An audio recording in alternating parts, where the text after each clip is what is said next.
अस्सलाम वालेकुम एवरीवन। आप गूगल लाइसियम का यूट्यूब चैनल देख रहे हैं और मैं उसामा रियाज हूँ। मैं एक टेस्ट सीरीज स्टार्ट करने का आपको कहा था। ये जो टेस्ट सीरीज है ये एग्रीकल्चर ऑफिसर की तैयारी के हवाले से है। सबसे पहले तो मैं ये क्लियर करता चलूँ कि एग्रीकल्चर ऑफिसर में अप्लाई कौन-कौन कर सकता है? क्योंकि बहुत से लोगों को इस चीज़ का आइडिया नहीं है कि वो अप्लाई कर सकते या नहीं कर सकते।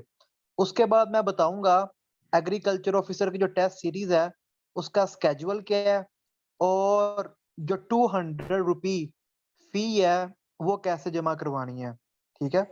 ये वीडियो बहुत इम्पोर्टेंट है, इसे लाज़मी देखिएगा। आपके व्हाट्सएप ग्रुप में अगर इस वीडियो का लिंक आया है, तो इट मीन्स कि आपका इस वीडियो के साथ कनेक्शन है, ठीक है? तो आपके व्हाट्सएप ग्रुप में मैं वही चीज़ सेंड करता हूँ, जिसका आपके साथ लिंक होता है। जिसका आपके साथ लिंक नहीं होता, वो चीज़ कभी भी आपके ग्रुप में नहीं आती। तो सबसे पहले मैं पोस्ट का बताता चलूँ, ये पोस्ट होती क्या है? ये पोस्ट जी काफ़ी नामों से आती है, यानी गवर्नमेंट इश्यू करती है एडवर्टाइज़मेंट, उसमें लिखा होता है agriculture officer bio lab, agriculture officer extension, agriculture officer headquarter, उसके बाद एग्रीकल्चर ऑफिसर टेक, ठीक है? फिर agriculture officer technical, agriculture officer cotton, inspector farm manager. जब आप सिलेक्ट हो जाते हैं, तो उसके बाद आपसे पूछा जाता है कि आपने एज़ अ क्या सर्व करना है? Farm manager, cotton inspector, agriculture officer, जहाँ भी सीट्स होती हैं वो वहाँ पे आपको एडजस्ट कर लेते हैं। ये बात की बातें हैं। मेन चीज़ है कि अप्लाई कौन-कौन स कर सकता है, ठीक है? तो मेन चीज़ तो ये है कि अप्लाई कौन कर सकता है और कौन नहीं कर सकता। अप्लाई कौन कर सकता है? अप्लाई वो कर सकता है जिसके पास डिग्री है बीएससी ऑनर्स एग्रीकल्चर, ठीक है? और किस-किस मेजर में डिग्री है? Agronomy, plant breeding and genetics, यानी जिसका मेजर एग्रोनॉमी है, वो अप्लाई कर सकता है। जिसका major plant breeding and genetics है, वो अप्लाई कर सकता है। जिसका मेजर प्लांट पैथोलॉजी है, वो अप्लाई कर सकता है। जिसका मेजर एग्रीकल्चर एंटोमोलॉजी है या एंटोमोलॉजी अकेला है, वो अप्लाई कर सकता है। जिसका सॉइल साइंस है, जिसका हॉर्टिकल्चर है, जिसका एग्रीकल्चर एक्सटेंशन मेजर है, जिसका forestry and range management major है, जिसका एग्री बायोटेक्नोलॉजी वाले अप्लाई कर सकते हैं, ठीक है? इसी तरह फूड साइंस एंड टेक्नोलॉजी वाले भी अप्लाई कर सकते हैं। अब एक कन्फ्यूजन है, स्टूडेंट कहते हैं कि सर हमने फूड साइंस टेक्नोलॉजी में डिग्री की है, क्या हम अप्लाई कर सकते हैं, नहीं कर सकते? फूड साइंस एंड टेक्नोलॉजी की 2 डिग्री हैं। एक फूड साइंस एंड टेक्नोलॉजी की डिग्री है, जिसमें आप 8 semester food science and technology पढ़ते हो। यानी आपका admission he food science and technology की डिग्री में होता है। एक तो वो डिग्री है। एक ये डिग्री है कि जिसमें आप पहले आपका आपका दाखिला होता है एग्री साइंसेज़ में। पहले 4 सेमेस्टर आप एग्रीकल्चर के तमाम मेजर्स के एक-एक कोर्स पढ़ते हो और 5वें सेमेस्टर में आप फूड साइंस को सिलेक्ट कर लेते हो। अगर तो आपने 5वें सेमेस्टर में फूड साइंस को मेजर रखा है और 5वें सेमेस्टर में जाके आप फूड साइंस रख के डिग्री कर रहे हो, तो आप एग्रीकल्चर ऑफिसर में अप्लाई कर सकते हो। क्योंकि आपकी जो डिग्री है, वो बेसिकली आपने एग्री साइंसेज़ में दाखिला लिया था, बाद में आपने मेजर चेंज किया है, अब आपके पास डुअल डिग्री है। जो यूनिवर्सिटी ऑफ एग्रीकल्चर फैसलाबाद है या जो एरिड यूनिवर्सिटी है, जो दूसरी एग्रीकल्चर यूनिवर्सिटी हैं, वो डुअल डिग्री करवाती हैं और कंबाइंड डिग्री भी करवाती हैं। अब डुअल डिग्री क्या होती है और कंबाइंड डिग्री क्या होती है? जब आप 5वें सेमेस्टर में एग्रीकल्चर वाला ही मेजर रखते हो, तो वो आपकी कंबाइंड डिग्री होती है। जब आप एग्रीकल्चर से हट के मेजर रखते हो, एग्री बायोटेक्नोलॉजी, एग्रीकल्चर रख के फूड साइंस टेक्नोलॉजी आगे मेजर रख लिया, आपने रख लिया एग्री इकोनॉमिक्स रख लिया, आपने माइक्रोबायोलॉजी रख लिया, ये होती है डुअल डिग्री, ठीक है? तो ये डुअल डिग्री प्रोग्राम होता है। तो ये जो बच्चे जिन्होंने 5वें सेमेस्टर में फूड साइंस रखा मेजर, वो एग्रीकल्चर ऑफिसर के लिए एलिजिबल हैं, ठीक है? वो लोग एग्रीकल्चर ऑफिसर के लिए एलिजिबल हैं, जिन्होंने 5वें सेमेस्टर में मेजर रखा है फूड साइंस टेक्नोलॉजी, वो एग्रीकल्चर ऑफिसर में एलिजिबल हैं। अच्छा, अब फूड साइंस एंड टेक्नोलॉजी वालों को भी ये टेस्ट सीरीज देनी चाहिए, ठीक है? फूड साइंस एंड टेक्नोलॉजी के जो बच्चे हैं, उनको भी ये टेस्ट सीरीज देनी चाहिए। अब जिन लोगों ने 4 साला फूड साइंस एंड टेक्नोलॉजी की डिग्री की है, यानी जिनका पहले सेमेस्टर ही दाखिला फूड साइंस एंड टेक्नोलॉजी में हुआ है और उन्होंने 8 सेमेस्टर जस्ट फूड साइंस पढ़ी है, ठीक है? वो एग्रीकल्चर ऑफिसर में अप्लाई नहीं कर सकते। उनके लिए मैंने एक अलहदा ग्रुप बनाया है, एफएसटी के नाम से। वो बच्चे जिन्होंने 4 साल फूड साइंस टेक्नोलॉजी ही पढ़ी है, उनके लिए व्हाट्सएप पे मैंने एक अलहदा ग्रुप बनाया है एफएसटी के नाम से। अब जो बच्चे जिन्होंने मेजर रखा है फूड साइंस टेक्नोलॉजी 5वें में, उनके लिए ग्रुप बनाया है एग्री जॉब्स, ठीक है? तो जो एग्री जॉब्स ग्रुप है, उसमें एग्रीकल्चर ऑफिसर के टेस्ट का लिंक आएगा और जो एफएसटी ग्रुप है, उसमें फूड साइंस एंड टेक्नोलॉजी से रेलेवेंट जो जॉब्स आएंगी, उनके बारे में बताया जाएगा, ठीक है? अगर तो आपने 4 साल फूड साइंस की डिग्री की है, तो आप एफएसटी ग्रुप ज्वाइन करो। अगर आपने मेजर रखा है, ठीक है, 5वें में जाके फूड साइंस, तो आप एग्री जॉब्स ज्वाइन करो, ठीक है? तो ये 2 अलग-अलग ग्रुप हैं, तो इनको खास ख्याल रखना है।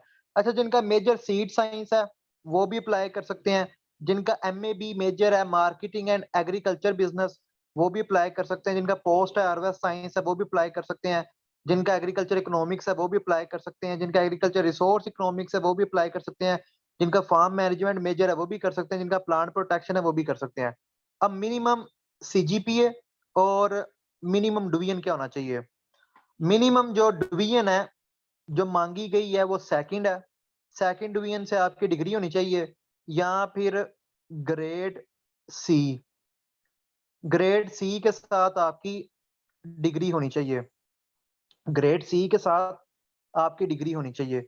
अब ये जो मेजर वाले स्टूडेंट्स हैं, यही लोग एग्रीकल्चर ऑफिसर की जो टेस्ट सीरीज है, यही लोग दें, ठीक है? इनके अलावा कोई और ना दे। उसको कोई फायदा ही नहीं है। जो ये मेजर्स लिखे हुए हैं, इन्हीं के ही लोग एग्रीकल्चर ऑफिसर की टेस्ट सीरीज दें। जो बाकी मेजर्स वाले हैं, वो भी सब्र रखें, ठीक है? वो एनवायरनमेंट वाले हैं, माइक्रोबायोलॉजी वाले हैं या दूसरे मेजर वाले हैं। अगर आप एग्री जॉब्स ग्रुप में हो, तो आपसे रेलेवेंट भी जो भी आएगा मैं आपको बताऊँगा, ठीक है? तो आपने परेशान नहीं होना, आपके रेलेवेंट जो भी आएगा, वो भी मैं एग्री जॉब्स ग्रुप में बताऊँगा, ठीक है? जो कुछ भी आया, तो आपने परेशान नहीं होना। अब मैं टेस्ट सीरीज़ का स्केड्यूल आपके साथ शेयर करता हूँ। मैंने जब देखा कि कितने लोगों ने अप्लाई किया है, तो मैं बहुत ज़्यादा परेशान हो गया। जस्ट 15 लोगों ने या 18 लोगों ने फॉर्म फिल किया है, तो जस्ट 18 लोगों ने ज़हमत की है जी रजिस्ट्रेशन फॉर्म फिल करने की। अफ़सोस की बात है। अब मैंने आपको 2 दिन का मज़ीद टाइम दिया है, 13 और 14 अगस्त का मैंने मज़ीद टाइम दिया है। मैं डेट एक्सटेंड कर रहा हूँ रजिस्ट्रेशन की, ठीक है? कम से कम 50 लोग तो हो टेस्ट सीरीज़ में। अच्छा जी, पहला टेस्ट होगा 15 अगस्त 2022 को और उसका जो सिलेबस है, बेसिक्स ऑफ एग्रीकल्चर, जो बुक मैंने अभी ग्रुप में सॉफ्ट फॉर्म में सेंड की है, ठीक है? उसका जो एग्रोनॉमी चैप्टर है और उसका जो एंटोमोलॉजी चैप्टर है, इसका 15 अगस्त को टेस्ट होगा। 8 बजे पूरे लिंक आ जाएगा ग्रुप में और 11 बजे तक आप टेस्ट कर सकते हो। 11 बजे मैंने उस लिंक को ऑफ कर देना है। 11 बजे के बाद कोई बंदा टेस्ट नहीं कर सकता। 3 घंटे का टाइम है, 3 घंटे के अंदर-अंदर आपने टेस्ट देना है। छोटा-सा टेस्ट होगा। अगला टेस्ट 17 अगस्त को है, हॉर्टिकल्चरल प्लांट पैथोलॉजी का, ठीक है? टाइम वही है 8 से 11। तीसरा टेस्ट 19 अगस्त को है, एग्रीकल्चर एक्सटेंशन और फूड साइंस टेक्नोलॉजी चैप्टर्स का। आपका मेजर कोई भी हो, आपने किसी भी मेजर में एडमिशन लिया हो या आप अभी 3rd सेमेस्टर में हो या आप अभी यूनिवर्सिटी में नए-नए आए हो, ये सारे टेस्ट आपने देने हैं। ये सारे आपने देने हैं, ये सारे चैप्टर्स आपने पढ़ने हैं, ये सारा कुछ आपने करना है। तो तीसरा जो टेस्ट है वो 19 को है, 19 अगस्त को। एग्रीकल्चर एक्सटेंशन और फूड साइंस टेक्नोलॉजी का जो चैप्टर है, टाइम वही है 8 से 11। 22 तारीख को चौथा टेस्ट है, ये पीबीजी वाले चैप्टर का है। पांचवा टेस्ट जो है वो सॉइल साइंस का होगा 24 अगस्त को। 26 अगस्त को जो है वो एग्री इकोनॉमिक्स का टेस्ट होगा। 29 अगस्त को जो है फॉरेस्ट्री का टेस्ट होगा। 31 अगस्त को जो है एग्री इंजीनियरिंग का टेस्ट होगा। 2 सितंबर को एनिमल हस्बेंड्री का टेस्ट होगा 8 से 11 ही टाइम रहेगा।